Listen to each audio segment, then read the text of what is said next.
Bismillahirrahmanirrahim. Assalamualaikum warahmatullahi wabarakatuh. Assalamualaikum warahmatullahi wabarakatuh. Allahumma sholli ala Sayyidina Muhammad wa ala ali Sayyidina Muhammad. Perkenalkan, nama saya Cahyo Nugroho dari Karawang. Izin bertanya Buya, ketika kita sedang memulai usaha berjualan di masyarakat, kebetulan usaha kita itu ada kesamaan dengan orang lain ya. Awal mula mungkin merintis belum ada rasa iri, hasad dengan tetangga ataupun masyarakat lainnya. Ketika usaha sudah mulai laris, muncullah rasa hasad atau iri dari orang lain, bahkan ada gunjingan sana sini yang kadang-kadang kita sendiri mendengarnya.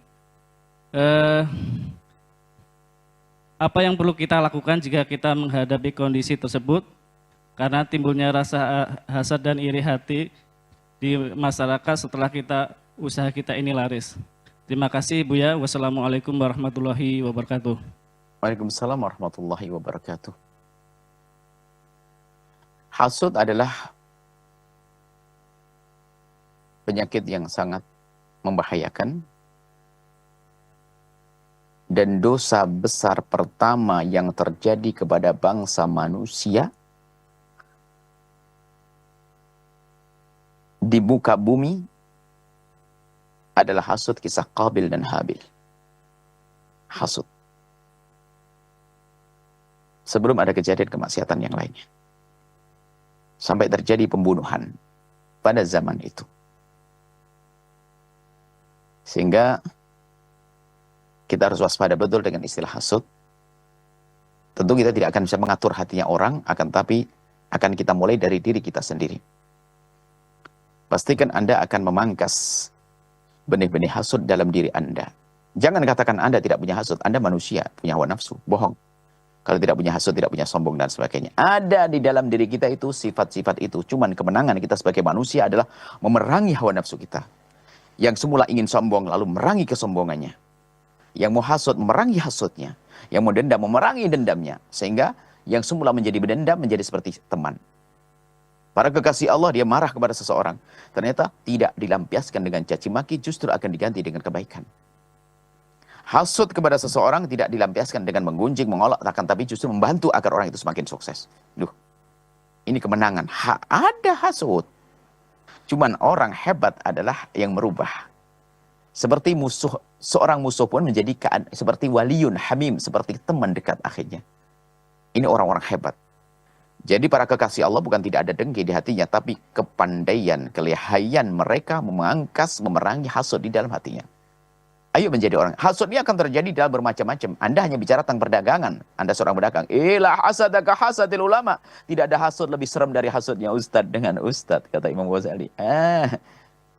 Hasudnya ustadz lebih serem lagi dari hasudnya pedagang. Sama-sama akidah, sama-sama satu guru, bahkan sama-sama satu bapak. Yang satu mau sukses langsung marah dia. Loh, ya itu hasud. Dosanya gede, hati-hati. Anda dalam dunia bisnis masih martabatnya di bawah hasud di dalam dunia agama. Tapi ada, awas hati-hati. Hasad ulama, serem. Ada. Sehingga temannya maju nggak senang dia. Adiknya maju nggak senang dia. Padahal dalam kaidah ikhlas kan semakin ada orang berkiprah kan semakin senang. Karena apa? Semakin mudah dakwah. Kan begitu. Tapi kenapa dia marah? Karena kotor hatinya. Jadi kita perlu benahi diri kita sendiri sebelum kita mengatur orang agar mereka menghentikan hasudnya. Jadi rumusnya adalah Anda jangan menghasut. Kalau Anda menghasut, ketahuilah bahwa Anda harus terus berbenah. Kemudian di saat orang menghasut Anda, mungkin semua kembali kepada awal. Yang penting Anda masuk dengan tata krama. Sebelum Anda sukses, Anda pandai berkomunikasi dengan dia. Jualan boleh di mana saja, rezeki sudah diatur oleh Allah. Tapi kalau Anda tidak beradab, Anda menjadi sebab orang musuhan dengan Anda. Anda biasa, Anda datang bekerja, mungkin Anda komunikasi. Makanya kami himbau silaturahmi. Termasuk dalam dunia dakwah pun juga demikian. Mungkin ada ustadz menghasut di sana, tapi Anda tidak boleh. Seenaknya. Makanya ada istilah sopan santun, tata krama, tegur sapa, sungkem, ziarah, dan seterusnya. Itu adalah untuk memangkas. Agar perilaku kita tidak memicu ke hasutnya seseorang. Baik Anda sudah mulai dengan baik. Bangun komunikasi. Lah ini. Bangun komunikasi mungkin dengan orang-orang jualannya sama dengan Anda. Bahkan mungkin Anda ya perlu mengambil barang dari mereka dan sebagainya. Terus belajar dari dia. Supaya Anda merasa bagian dari mereka. Ini penting sekali. Nah, kalau ternyata ini, selagi Anda, kalau akhlak Anda dari awal sudah tidak baik, ya Anda yang berbenah, itu saja. Saya tidak tahu cara Anda di mana. Anda yang bertanya. Kalau akhlak Anda waktu Anda masuk adalah sudah baik, Anda pun sapaan dengan mereka biasa. Baik, jualan boleh di mana saja. Masa kita kalah sama penjual rambutan itu, lihat. Itu jajar rambutan semuanya itu. Senyum-senyum tuh besanan malahan itu. Masa ustadz dengan ustadz musuhan gak beres-beres. Gara-gara majelis, gara-gara. Nah, ini kan bermasalah. Ini penjual rambutan tuh senyum-senyum. Jajar rambutan semuanya. Bahkan dia kalau jualan sendiri, yang jauh malah gak ada yang beli malahan. Nah, baik. Nah, Anda sendiri kalau memang sudah, kalau Anda salah waktu masuk, saya tidak tahu waktu Anda masuk pakai adab atau tidak. Kalau Anda masuknya tidak pakai adab, sekarang harus beradab gitu saja. Kalau sudah Anda pakai adab, pakai tata krama baik, baik di dalam urusan dakwah, baik di dalam urusan dagang, bisnis, Anda bisnis dengan yang benar, jujur. Kalau kemudian masih ada yang orang menghasut, iya tentu di dunia itu. Selagi Anda masih di dunia, Anda akan menemukan orang menghasut Anda. Akan tapi hibur hati Anda dengan kabar gembira bahwa di saat Anda mulai dihasut oleh seseorang, itu artinya sudah mulai tampak sukses pada diri Anda. Sebab kalau Anda tidak dianggap sukses, tidak ada yang menghasut Anda. Bahkan tanda kesuksesan Anda kalau sudah ada tanda orang menghasut Anda. Jadi dalam dunia dakwah, dalam dunia apapun seperti itu sudah biasa. Maka jadilah Anda orang yang kebal hasut. Apa buahnya? Anda tidak boleh bergeming, tidak boleh terpengaruh lalu membalas dia dengan caci dan olokan. Akan tapi Anda kirim panjatan doa yang baik. Ya Allah, semoga tetanggaku yang hasut kepadaku, ya Allah, keampuni dia. Dan jadikan bisnisnya lancar, ya Allah. Semoga rezekinya lancar. Terus, dan Anda wajib, karena Anda di atas. Anda lagi beruntung saat ini, Anda dihasut. Maka Anda harus punya sopan santun, kelembutan, melebihi dari sebelumnya kepada dia. Anda sapa dan tetap baik dengan mereka. Dan ingat, Anda jangan bergeming. Kalau ternyata tadi dengar omongan dan sebagainya, kalau Anda masih bergeming, Anda sudah runtuh saat itu. Anda bukan orang sukses yang sesungguhnya. Ibaratnya begini loh, kalau Anda ingin berjalan ke sebuah tempat, fokuslah. Di saat ada sapaan-sapaan yang mengganggu Anda, kalau Anda, coba saja, 2 orang berjalan. Dari sini ke ujung sana, jelas 25 langkah. Sama 25 langkah, 25 langkah. Cuman orang pertama ini, di saat berjalan ke sana, tidak peduli orang ngomong saja. Ngomong, hei sepatumu, hei ini, enggak. Dia tetap saja berjalan. Maka 2 langkah akan dia tempuh dalam 25 detik. Cuman yang satu itu sama 25 langkah. Cuman di saat ingin melangkah, di saat ada orang, sepatumu ini, langsung dilihat, kenapa ya sepatuku? Terus berhenti. Dia perlu sampai 50 detik belum nyampe. Kenapa? Dia gampang terganggu dengan hasutan-hasutan seseorang.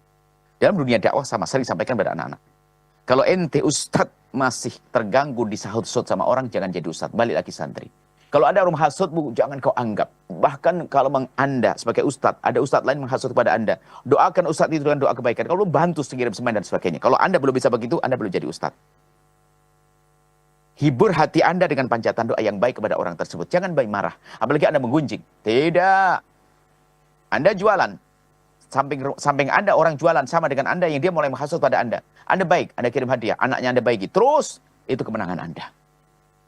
Jangan Anda malah ikut marah, apalagi ngomong gunjing. Wah, itu hasut ke saya, gini-gini, ngiri. Anda rugi. Sebab penghasut selamanya tidak akan mengungguli yang dihasut. Tidak akan, selalu di bawahnya. Ya, beruntunglah orang yang dihasut. Sampai kata Syekh Sa'rawi, ini guyonan sebetulnya. Beliau mengatakan, di saat ada orang menghasutmu, ketahuilah bahasanya, itu ada tanda bahasanya engkau telah sukses. Guyannya, Allah ma'aktir khusadana. Ya Allah, perbanyaklah orang yang hasut padaku. Guyonan maksudnya. Maksudnya semakin banyak menghasut, berarti semakin sukses dia. Anda harus bangga. Artinya dari sisi lain bangga, tapi sedih dengan ada yang menghasut. Maka jangan bergeming. Bangga artinya telah Allah beri karunia kepada Anda, kesuksesan. Kemudian Anda akhlak yang mulia, bersikap baik kepada orang tersebut, itu adalah kemenangan Anda. Sudah Anda beruntung, Anda sukses, kemudian hati Anda bersih. Selamat dunia akhirat. Allah a'lam bishawab. Sahabat Al-Bahjah TV, setelah menyaksikan video ini, jangan lupa bersolawat kepada baginda Nabi Muhammad. Shollu ala Nabi Muhammad. Allahumma sholli alaihi wa ala alihi wa sahbihi.